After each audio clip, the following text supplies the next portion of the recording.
In one of the previous videos, we talked about the first fundamental welfare theorem, which goes back to Adam Smith's idea of the invisible hand and states that if you leave a market to its own devices, under reasonable assumptions, the equilibrium that is reached in this market is efficient. So it's efficient in the sense that it's Pareto efficient. So at that point that we reach, we cannot make, through public policies, anyone better off without making someone else worse off. That's the first insight. And overall, the economic pie in this economy is largest. So the amount of welfare of both or of all the actors in this economy taken together is maximized if we leave a market to its own devices. Now that's a very powerful insight, but and it has also been, you can prove this not only for a market with two goods and two people, but also for a market with many goods, many people, firms, and so on. Does this mean that we should not even consider economic policy? That any economic policy is harmful? Absolutely not. This is not what this means. Does this mean that what you read in columns in certain newspapers about how ignorant economists are because they all want a free market and because they think a free market is best, does that mean this is true? Absolutely not. If this was true, and if this is what economists wanted, then we would have not much more to do research on, and we could have probably stopped doing research 30, 40, or even more years ago. So where to go from here? And the first step that we're going to take here is to look at the second fundamental welfare theorem. So the initial point our point of departure here is that we start with an allocation of consumption. So Andrew consumes a certain amount, Betty consumes a certain amount in this example, that is actually Pareto efficient. So in this Edgeworth box that you can see here, that would be the consumption point E. So we have here an endowment point omega, as you can see here, that is actually whereby Andrew owns very little initially and Betty owns a lot, and then there is some trade happening, so we go from omega to E, but that's it. And so point E is Pareto efficient, and so if we believe the first fundamental welfare theorem, it's welfare maximizing. So we can't, we can't easily get to a different point where we make everyone, where we make everyone better off. It is overall welfare maximizing, and so that the size of the economic pie is maximized at point E. But when you look at this, you may say, well, it may be efficient, but it's not exactly what we actually want as a society. We don't want a society where one person consumes everything and the other person consumes very little. So we may not want as much inequality in consumption as would emerge from free markets, because things like productive capacity, people owning capital, or things like talent may be very unevenly distributed within the economy. And so is there something we can do about that without that, whatever that is that we can do, whatever that policy is, without this being too harmful? for the economy. And harmful means without this shrinking the economic pie that can be redistributed too much, or without shrinking it at all. And the answer is this is actually possible. And this is what the second fundamental welfare theorem tells us. So it tells us that we can actually get to a different point. So for example, in this case, E prime, which is a lot more equitable.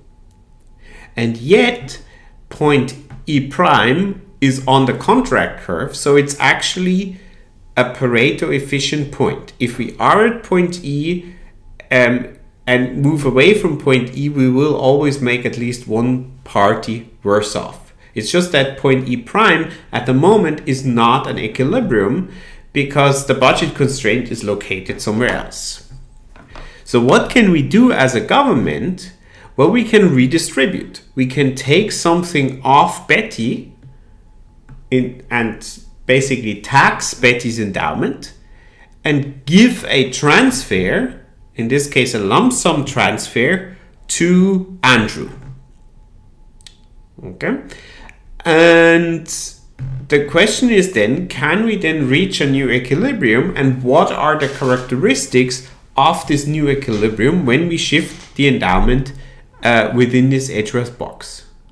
But that's what we do here. So here we would go from omega to omega prime simply by taking some of Betty's endowments away and giving them to Andrew.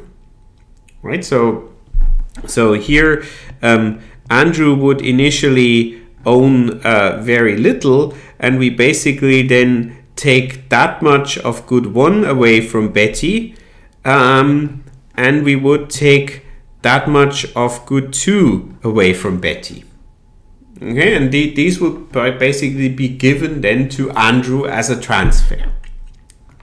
So then if we do that, we are in a new endowment point, and obviously also then in that case the prices in the economy may adjust, and we may, it's obviously a tricky task for the government to figure out where exactly, like what endowment point to choose through transfers and taxes such that we get into point E prime.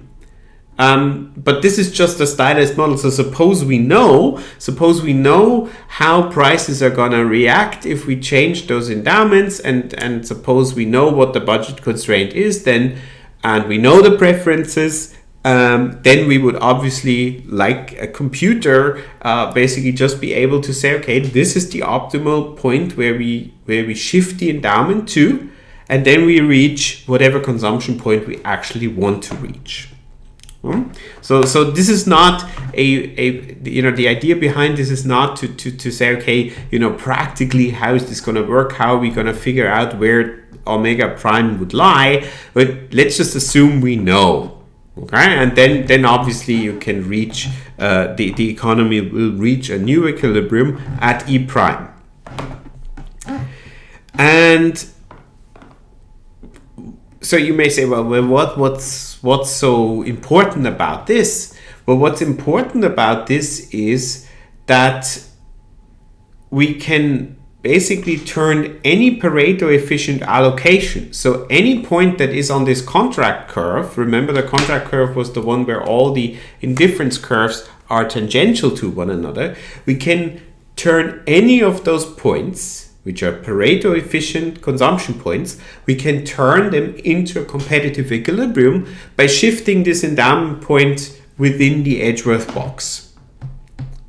And we can turn that into a competitive equilibrium. And we know that at a competitive equilibrium, that's what the first welfare theorem tells us, we know that at that point, welfare is maximized. Right? So we can go from one point, E, where welfare was initially maximized, to another point, E prime, where welfare is maximized, but at E prime, the distribution of consumption is more equitable. So if you think about it from the perspective of a society, if we want a more equal distribution, we can actually reach that, and there are no welfare costs involved. So if you remember well, in one of the previous videos, you may have seen that, or we talked about that trade-off between a more equal distribution of a smaller pie and an unequal distribution but a bigger pie. That's the trade-off between equity and efficiency. The crucial insight of the second welfare theorem is that this trade-off need not exist. And that is a very, very important insight. Okay? Now, does this apply in practice? Well, probably not, because some of the conditions that need to be fulfilled for the absence of this trade-off may not apply in reality. But it's still important to start, just as a medical student would start with the perfectly healthy person, to then study, well, what happens if that person has any illnesses. We also want to start here with a world in which we have the perfect conditions, and in this perfect world there is actually no trade-off between equity and efficiency, right?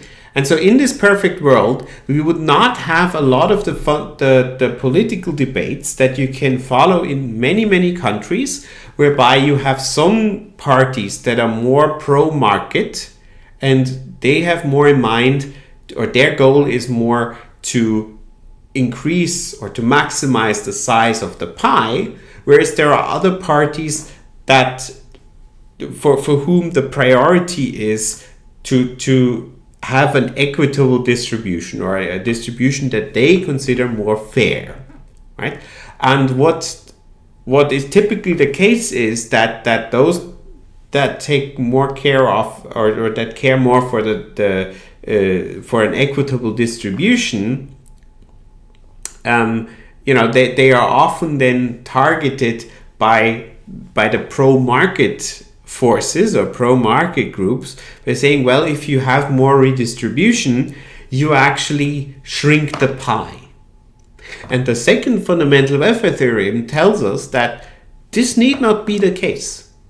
So if we have a case where the preferences are convex, so they're well behaved, so that the indifference curves look like that, that people have transitive preferences, that there is non-satiation, and so on. And if the state can actually operate lump sum transfers between agents, we don't have this trade-off between equity and efficiency. Right?